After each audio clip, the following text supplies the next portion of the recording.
Man, it happened again. Debilitating lower back pump again. I used to get these when I did pin squats all the time.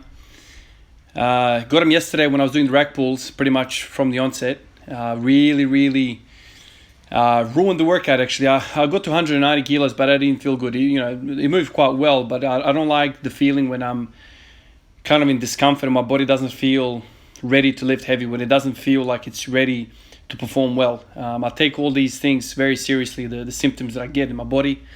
I pay attention to how it feels. That's kind of the deal with auto-regulation. You can't just, not pay attention to some of those physical symptoms. I get the psychological symptoms. I've spoken about this in the past, the mental fog that we often get, kind of like ill-advised, if you will, fog. You sit in the office for 8 hours, all of a sudden you're fatigued. Fatigued from what, man? You've been sitting down all day. You should be ready to work out. So I get that fog. But when it's physical symptoms like tightness, I mentioned yesterday, when you're tight in the muscles, something's going on. Like you can't work through tightness. You can stretch, but then stretching before weightlifting is probably not the greatest idea. Today, the same thing happened as yesterday. Lower back pump. Yesterday, I put it down to fatigue from the day before, where I did quite a lot of work. Today, I walked in, and as soon as I started squatting, I started feeling my lower back. I was feeling butt wink, and I can clearly see it here. Much more than normal. Much more. I couldn't stabilize the lower back. It was so pumped just from squatting the bar. And I did a few sets with the barbell just to kind of warm up. And I was like, man, something's going on here. Something is going on. So I kind of persevered. Got up to 200 kilos for one, kind of not happily. But I did it. The bar kept moving, although I wasn't feeling the greatest. And so I stripped the bar back, wanted to do some front squats, and I just decided, okay, this is definitely not fatigue. I can't be fatigued 2 or 3 days in a row like this. Something is going on. So I started doing, you'll see it coming up, I started doing hanging leg raises with the assumption that my psoas has gotten lazy. My psoas has gotten lazy, and that's why I'm having trouble with the lower back. The lower back is getting pumped because the psoas is not activated, the psoas is falling asleep. I say the psoas, but it's probably just the whole hip flexor complex. Rectus femoris, iliacus, psoas. I kind of say psoas because I feel like that is the key in all of this, but all the others kind of work in synergy, if you will. So at the moment I started doing the leg raises, my lower back pump disappeared. Phenomenal how the right exercise can just completely change everything. It's kind of like, you're making a dish. I mean, I'm not somebody that cooks really well, but I'm sure some of you guys are. My mom is a great cook. My wife is a great cook. My grandma is a great cook. And these guys, like, when they're making the dishes, they just kind of like, they taste it, as it's cooking, and they're like, I need a bit more salt, a bit more pepper, a bit more this seasoning, that seasoning. It's kind of like this, like intuitive training is like this. So when you see a symptom, you treat it. When you see a cause of something happening, you treat it immediately. And so after the back squat workout, I was like, I'm done, man. Like, I could have easily packed my bag up with the false diagnosis of I'm just fatigued, my lower back has just had it, I need to rest. And sure, rest would fix this. Rest would kind of like completely remove all the fatigue if you went for a week straight and just completely shaved off all of that fatigue. That would work. But this also worked. You know what I mean? So instead of deloading for a whole week because you might have misdiagnosed your problem, you could treat it with something that's just straight up, hitting the antagonist, if you will, of the movement. So in the recent days, I've been doing a lot of back off 180s for threes, lots of front squats. And I think what's happening is my psoas has not been getting the attention that it requires. I'm not training the hip flexors to the same extent as my hip extensors. And so that unbalanced relationship of the hip girdle of the core was manifesting in this manner of a lower back pump. Now I've been through this recently as well. I just didn't think of it in time yesterday. I really thought yesterday it was a case of just lower back fatigue. I'm just fatigued and that's it. So if you are feeling these lower back pumps, if you're feeling like you've started squatting, all of a sudden your lower back lights up, consider doing leg raises, consider doing standing knee raises, just anything that works the hip flexor. That's kind of what happened here with me. I was able to, sort it out. I did the 180 for 3 here. Once again, it feels okay, but when you have a problem with your back, it's kind of your body takes away some of that pressure on the accelerator, if you will. The sympathetic nervous system is not so effective because the parasympathetic nervous system kind of starts to apply its force. The parasympathetic nervous system is kind of like your brake pedal of the nervous system. The sympathetic is the gas pedal. So it's a relationship of both. When you're feeling fantastic, nothing hurts, you're feeling brilliant, the parasympathetic is not so turned on, meaning that there's more go than stop. Whenever you have pains or things like this, it doesn't even have to be a musculoskeletal pain. It could be you have stomach ache or a headache or whatever ache. The parasympathetic nervous system starts to kick in to kind of protect us from spinning out of control, if you will.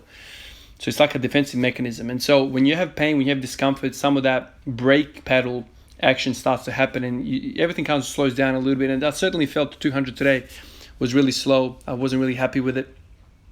But the moment I started activating the psoas, the hip flexors, everything started releasing. All of a sudden, I was feeling stronger in the bottom. All of a sudden, the front squats are starting to feel better. And so after the front squat run up, I think I went up to 120. And then after that, I did 5 sets of 5 with 100 kilos. And that felt good. That felt like it was nothing. So I decided to once again go back to back squats and run up again to 180. I could have had 200 again, but I decided not to do it. I was able to hit 180 with absolutely no back bump at all. So it just goes to show you when you have some experience, when you have some knowledge of what's happening within your system, you can literally just plug in exercises and fix things on the fly. This is something that I love about my programming, is the fact that it's intuitive training. And I remember one of you guys actually mentioned it on Patreon to me about Konstantin Konstantinovos. I feel like I'm saying it incorrectly, but I think that's his name, the late KK. He was an incredible powerlifter, one of the best of all time. Definitely has a recognition within the powerlifting community. Incredible numbers. We're talking 900-pound deadlifts, betless. Incredible. And one of the interviews that this fella hooked me up with on Patreon was it was like an interview in Russian. It was interpreted, but it was translated. But he was basically talking about how his training is completely intuitive. I say the word auto regulation, but he said intuitive training. So I rock up and I'll go, okay, this is what I want to hit. This is what it's feeling like, and go. And so he would say that he would lift heavy once a week, but for the most part he would kind of do reactive training where he would kind of like, look how he's feeling, pay attention to how he's feeling, how everything's moving in the warm-up, and then make a call from there. Kind of like what I say to you guys. And definitely when I heard, him talk about this, I was like, fantastic. Here is a guy, top-level athlete, talking about the same principles that I kind of feel intuitively is the right thing to do in training. And so he talked about, if things don't feel right, address them if you can in training. Kind of like what I did with leg raises. And then if you feel like you've addressed it and you feel a little bit better, then you can push a bit more. So today kind of ended up being, I thought I was going to feel a little bit better. I was surprised. I made some changes, felt better, and I was able to put in somewhat good workout. So tomorrow when I come in, I'm going to warm up. And if I start getting the inkling or the nagging lower back kind of start to warm up, I'm not going to wait for the full pump. I'm just going to be like, okay, I know what's happening here. The hip flexors again are falling asleep. Let's activate them again. So in recent times, I've kind of dropped off the psoas curls a few times. And it seems to me that I've paid the price a couple of times. So I think I need to permanently have them in the program, especially if I'm going to start doing these rack pulls. I feel like the rack pulls and the pin squats are both overloading exercises for the hip extensors, and certainly for the erectors as well. In fact, for all of my back half. If you think about what a rack pull is, it's essentially a deadlift without the push portion.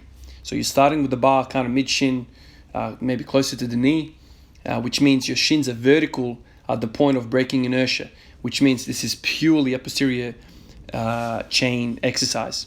So your hamstrings, your adductors, your glutes, your rectors, your traps, everything's getting lit up. Your lats, everything's getting lit up, and your psoas is basically trying to hold on to all of this. So I think if you're going to have pin squats and rack pulls or block pulls in the program, you will need to do something to address the psoas, just to make sure that the psoas is not being overpowered by some of these big guys at the back. So that's kind of what I'm thinking right now. I've definitely introduced a lot more volume in my squatting with these triples at 180, and certainly with these 5x5 front squats. So I need to kind of consider all of this and then make sure I address the hip flexors. Hip flexors for me, I've made a few videos already in my time on YouTube here about the importance of hip flexors and how they contribute to stabilizing the lower back when it comes to the butt wink. So often I talk about length and strength in the posterior chain, but if your psoas, like in this case for me today, is not activated, is not strong enough to hold on to that lower back, you will have posterior pelvic tilt. If you know where the psoas originates, it originates from the T12 all the way to L5. It's a fan muscle and inserts into your femur. If that guy is not strong enough, when you go down into the hole, what will happen is your lower back will round. What the psoas needs to do is contract as basically to resist that lower back rounding. By the way, this fellow is another subscriber. He was squatting next to me. He's actually quite a bit taller than me. He's, I think, 190, he said.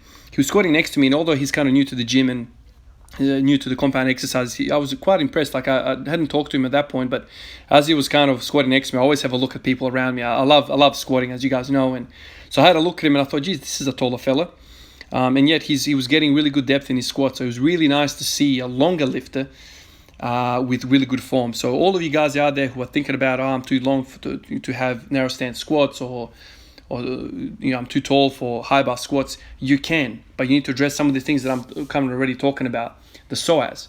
If you're feeling your butt is just completely winking at the bottom, I would basically prescribe to you, if I was coaching you, a very steady diet of hip flexor work.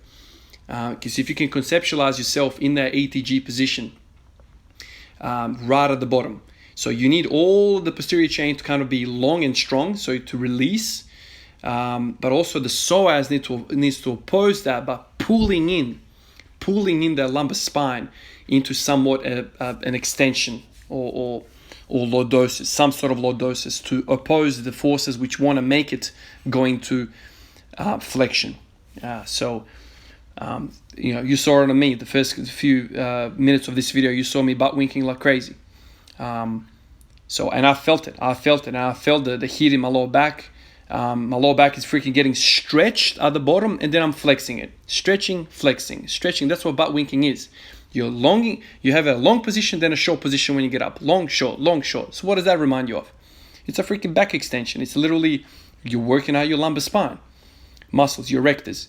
In fact, what should happen is if your psoas is really strong enough and it keeps that back flat the whole time, all of a sudden the erectors are not involved in motion, in moving the spine. It's just solidifying it. So if you're having back bumps, if you're having trouble with butt wink, do hanging leg raises. I mean, hanging leg raises is probably too advanced for some people, so I definitely say start with that. Standing single leg, just leg lifts or knee lifts. Or if you want, you can take it to the bench, sit down on the bench and do what I call psoas curls. I don't know what the proper term for that is. I've kind of said psoas curls. For me, it's kind of stuck. But you can see me as well. Like, I have days where I feel stiff, tired, blah, blah, blah, blah. And I probably could have fixed yesterday by simply doing leg raises. So that's kind of what I really enjoy about training, that kind of whole reactive nature of it, where you can kind of see symptoms and react to them. After 250 odd days, 250 days, not even 250 days, a lot more than that. You can still learn. You can still have moments where, like, oh man, it's kind of hard sometimes, because yesterday I was thinking it was fatigue, but I wish it crossed my mind it could be the psoas. And now I know it's the psoas. So anyway, once you get the body aligned perfectly, between the push and the pull between both sides, and you have harmony between the agonist and the antagonist, all of a sudden everything feels good and you can add volume. But when something is upset, when something is lagging, it kind of screams for help and it gives you pain and discomfort, and all of a sudden you can't do any volume, and then you start regressing as a lifter. So you need to pay attention to both sides of a joint to make sure you don't have pain. Don't wait for pain. If you start feeling these niggling, weird sensations, listen to the body, listen to what it's trying to tell you, understand what's happening with the physiology, with the anatomy, and go, okay, I might need to do this. It's kind of like cooking. Taste that mid-cook, and be like, yeah, I need more salt. Add the salt and enjoy the meal. I'll catch you guys in the next one. Peace out.